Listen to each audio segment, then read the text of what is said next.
রমজান মাসের রোজার ফজিলতের ব্যাপারে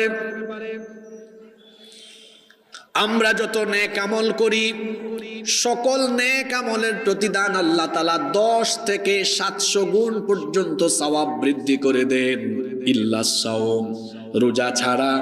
হাদিসে কুদসিতে এসেছে আল্লাহ তাআলা বলেছেন আস-সাওমু লি, রোজা কেবলমাত্র আমার জন্য, কারণ আমার বান্দা সেই সুবহে সাদেক থেকে নিয়ে ইফতার পর্যন্ত মানুষকে দেখানোর জন্য না খায়া থাকে না, উপবাসে থাকে না, সিয়ামের যত দিক আছে এই দিকগুলো সে মেনটেন করে না, বরং শুধুমাত্র আমাকে সন্তুষ্ট করবার জন্যই আমার বান্দা সিয়াম সাধনা করে।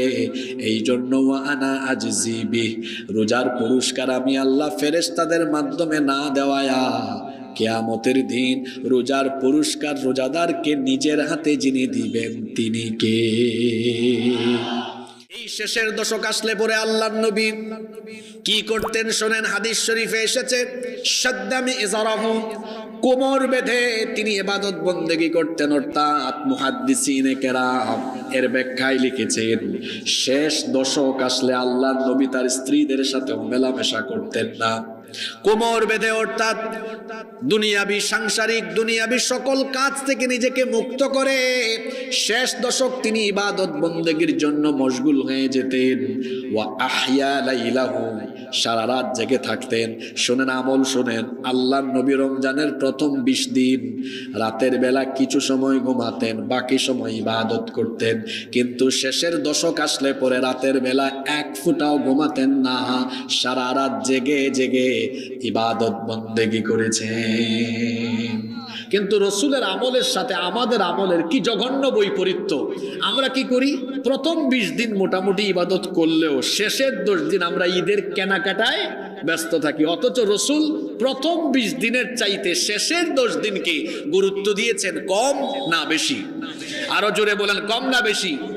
শুনেন, আল্লাহর রসুল শেষের দশকে 3টা কাজ করতেন, এই হাদিসে এসেছে।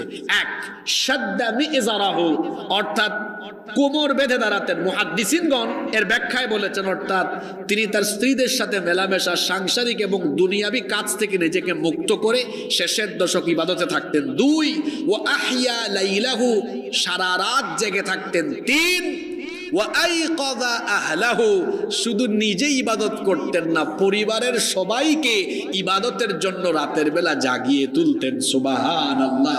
তাহলে রসুলের এই 3টা আমল আমার রাজশাহীর সম্মানিত বাগমারার মানুষেরা কি করতে পারবেন? করতে পারবেন। 1 নম্বর আমল কি? শেষের দশকে সব ঝামেলা থেকে নিজেকে মুক্ত করা। আমরা শুধু ইবাদতের জন্য ফিক্সড করব, জুড়ে বলেন ইনশাআল্লাহ। 2 নম্বর আমল হলো রাত জেগে ইবাদত করা, আমরা শেষের 10টা রাত জেগে থাকবো ইনশাআল্লাহ। 3 নম্বর কাজ কি? শুধু আমরা নিজেরা নয়, আমাদের ফ্যামিলি, আমাদের পরিবারকে সাথে নিয়ে আমরা ইবাদত বন্দেগীতে শামিল হব। আল্লাহ আমাদেরকে তৌফিক দান করেন। আল্লাহর নবী লাইলাতুল কদর তালাশের জন্য শেষের দশকে ইতিকাফ করেছেন। এমনকি শেষের দশক তিনি এই জন্য ইবাদত বন্দেগী করে কাটাতেন।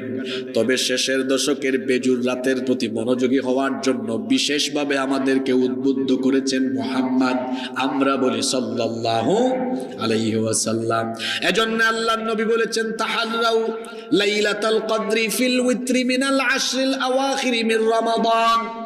আল্লাহর নবী বলেছেন তোমরা রমজানের শেষ দশকের বেজুর রাতগুলোতে লাইলাতুল কদর তালাশ করো।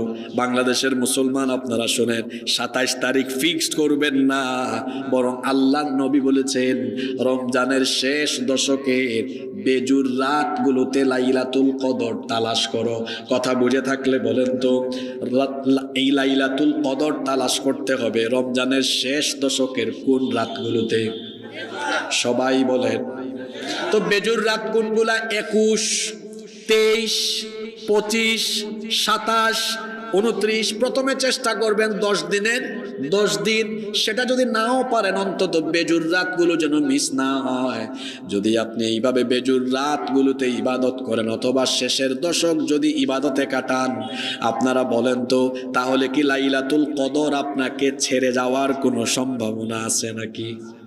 কোনো সম্ভাবনাই নাই। যদি শেষের দশক কিংবা অন্তত পক্ষে লাইলাতুল কদর পাওয়ার জন্য শেষ দশকের বেজুর রাতগুলো যদি ইবাদতে কাটাতে পারেন, 100 ভাগ নিশ্চিত থাকেন লাইলাতুল কদর আপনার নসিব হবে।